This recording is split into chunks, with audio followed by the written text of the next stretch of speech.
열왕기상 12장 12절부터 24절까지 말씀입니다. 한 목소리로 함께 봉독하도록 하시겠습니다. 3일 만에 여로보암과 모든 백성이 르호보암에게 나왔으니 이는 왕이 명령하여 이르기를 3일 만에 내게로 다시 오라 하였습니다. 왕이 포악한 말로 백성에게 대답할세 노인의 자문을 버리고 어린 사람들의 자문을 따라 그들에게 말하여 이르되 내 아버지는 너희의 멍에를 무겁게 하였으나 나는 너희의 멍에를 더욱 무겁게 할지라. 내 아버지는 채찍으로 너희를 징계하였으나 나는 정갈 채찍으로 너희를 징치하리라 하니라. 왕이 이같이 백성의 말을 듣지 아니하였으니 이 일은 여호와께로 말미암아 난 것이라. 여호와께서 전에 실로 사람 아히야로 느밧 아들 여로보암에게 하신 말씀을 이루게 하심이더라. 온 이스라엘이 자기들의 말을 왕이 듣지 아니함을 보고 왕에게 대답하여 이르되 우리가 다윗과 무슨 관계가 있나? 이새의 아들에게 받을 유산이 없도다. 이스라엘아 너희의 장막으로 돌아가라. 다윗이여 이제 너는 내 집이나 돌아보라 하고 이스라엘이 그 장막으로 돌아가니라. 그러나 유다 성읍들에 사는 이스라엘 자손에게는 여로보암이 그들의 왕이 되었더라. 르호보암 왕이 욕군의 감독 아도람을 보냈더니 온 이스라엘이 그를 돌로 쳐 죽인지라. 르호보암 왕이 급히 수레에 올라 예루살렘으로 도망하였더라. 이에 이스라엘이 다윗의 집을 배반하여 오늘까지 이르렀더라. 온 이스라엘이 여로보암이 돌아왔다함을 듣고 사람을 보내 그를 공회로 청하여 온 이스라엘의 왕으로 삼았으니 유다 지파 외에는 다윗의 집을 따르는 자가 없으니라. 르호보암이 예루살렘에 이르러 유다 온 족속과 베냐민 지파를 모으니 택한 용사가 18만 명이라. 이스라엘 족속과 싸워 나라를 회복하여 솔로몬의 아들 르호보암에게 돌리라더니 하나님의 말씀이 하나님의 사람 스마야에게 임하여 이르시되 솔로몬의 아들 유다 왕 르호보암과 유다와 베냐민 온 족속과 또 그 남은 백성에게 말하여 이르기를 여호와의 말씀이 너희는 올라가지 말라. 너희 형제 이스라엘 자손과 싸우지 말고 각기 집으로 돌아가라. 이 일로 날로 말미암아 난 것이라 하셨다 하라 하신지라. 그들이 여호와의 말씀을 듣고 그 말씀을 따라 돌아갔더라. 아멘. 오늘 새벽은 이 세 가지 무게란 제목으로 말씀을 함께 나눠보고자 합니다. 오늘 본문은 보시면 이스라엘 왕국이 이렇게 북과 남으로 나뉘게 되는 역사적인 전환점을 보여주고 있습니다.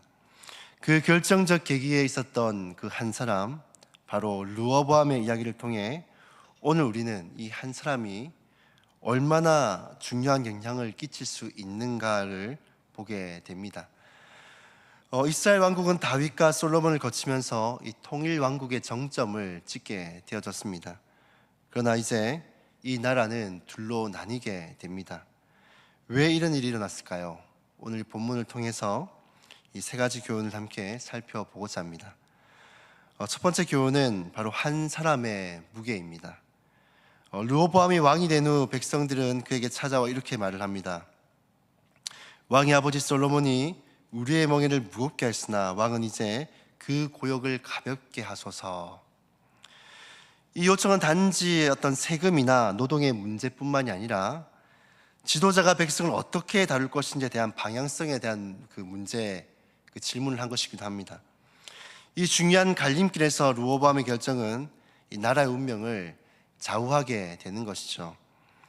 그는 원로들의 조언을 무시하고 이 젊은 측근들의 말을 따라서 강경하게 대응을 합니다. 그 결과 어떻게 됩니까? 10지파가 떨어져 나가서 북이스라엘을 이루게 됩니다. 여기서 우리는 하나를 깨닫게 됩니다. 한 사람의 결정, 또 한 사람의 태도, 또 한 사람의 영적 민감성이 공동체 전체에 영향력을 미칠 수 있다는 것입니다. 이처럼 우린 한 가족의 리더, 또 한 국가의 리더, 또 한 국가의 지도자, 한 사람의 선택은 결코 가볍지가 않다는 것이죠. 한 사람의 영향력은 때로는 하나님의 뜻을 이루는 통로가 되기도 하고 때로는 공동체를 무너뜨리는 그런 문이 되기도 합니다. 이 한 사람의 기도가 가정을 때로는 살리고 한 사람의 결단이 교회를 일으키기도 합니다. 이처럼 한 사람은 하나님 손에 붙들릴 때에 놀라운 일을 이루게 됩니다. 사랑하는 여러분, 하나님은 지금도 이 각 사람을 통해서 하나님의 뜻을 이루어가기를 원하고 계십니다. 중요한 것은 우리가 어떤 영향력을 끼치는 사람이 되느냐라는 것이겠죠. 하나님의 뜻에 민감하게 반응하며 겸손하게 순종하는 그 한 사람이 바로 하나님 손에 붙들려 시대를 바꾸고 또 가정을 바꾸고 또 교회를 변화시키는 데 쓰임받게 될 줄로 믿습니다. 저와 여러분이 그렇게 쓰임받기를 주님의 이름으로 축복합니다. 두 번째 우리에게 주고 있는 교훈은 바로 어리석음의 무게입니다. 이 르호보암의 결정이 왜 실패했는가를 보면 그 뿌리는 교만과 이 어리석음에 있습니다. 그는 선배들의 조언을 듣고도 받아들이지 않았고 듣기 좋은 말만 골라 따랐습니다. 그는 젊은 신하들의 말처럼 말을 합니다. 내 새끼손가락이 내 아버지 허리보다 굵으니 내 아버지는 채찍으로 징계하였으나 나는 정갈로 하리라. 이 말에는 권력에 대한 오만함과 이 백성들에 대한 무시가 담겨져 있는 표현이죠. 이것이 바로 이 르호보암이 가진 어리석음입니다. 지혜는 단지 지식이 아니라 이 관계 속에서 듣고 배우며 겸손히 반응하는 태도입니다. 잠언서 16장 18절은 이렇게 말합니다. 교만은 패망의 선봉이요 거만한 마음은 넘어짐의 앞잡이라.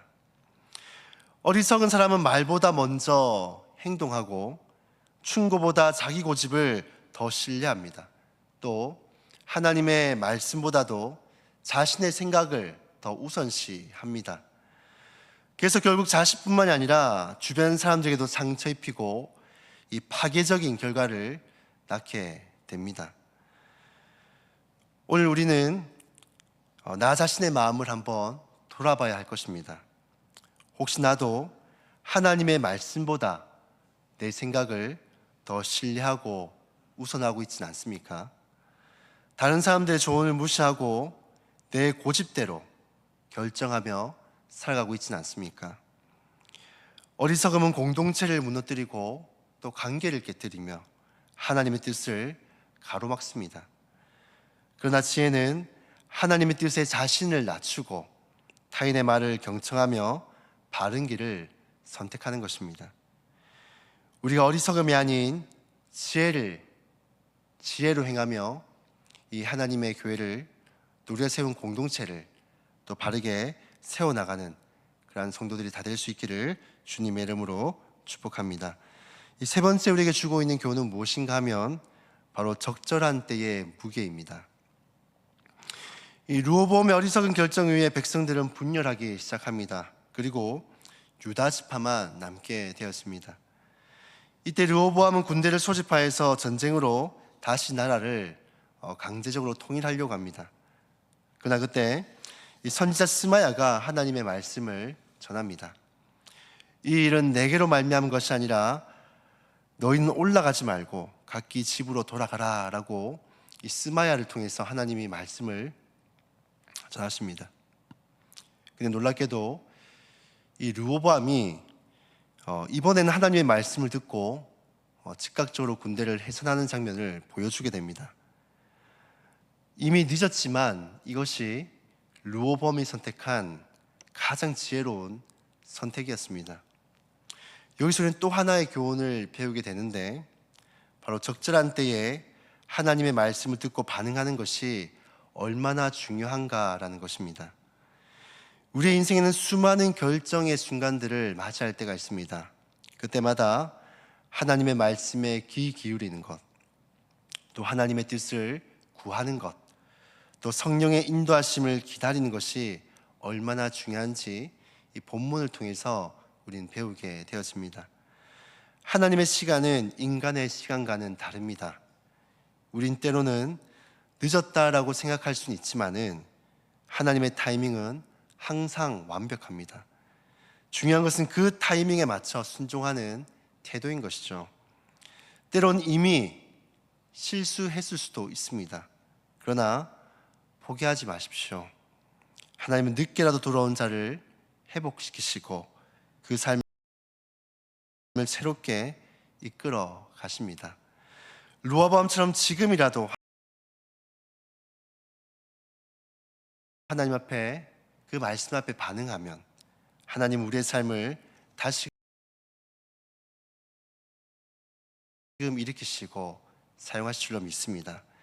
지금이 바로 하나님의 음성에 저와 여러분이 하나님의 그 말씀 앞에 순종하며 돌이키며 우리의 삶을 돌아보는 그런 오늘 하루가 될 수 있기를 주님의 이름으로 축복합니다. 말씀을 정리하도록 하겠습니다.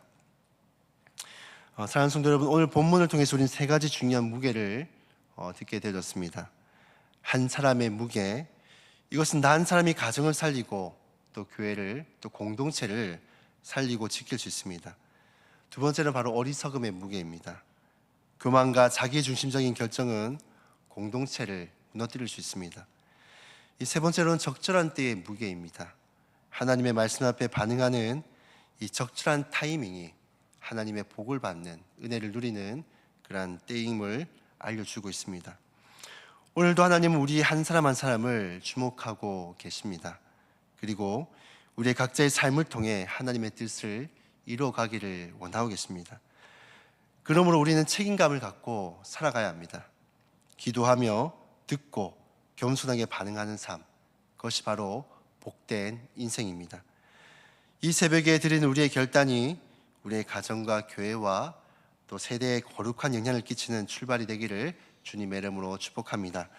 말씀을 기억하시면서 함께 기도하며 나아갔으면 좋겠습니다. 나 한 사람이 하나님의 뜻에 순종하며 공동체를 살리는 통로가 되게 하여 주시옵소서라고 기도하시고, 또 주어진 기도 제목대로 기도하실 때 특별히 6월 3일 대선이 얼마 남지 않은 가운데 있습니다. 정말로 하나님 뜻에 합하고 또 백성들을 섬길 수 있는 그러한 지도자가 세워질 수 있도록 도와주시옵소서라고 함께 기도하시고, 개인의 제목으로 자유롭게 기도하신 후에 돌아가도록 하시겠습니다. 기도하시겠습니다.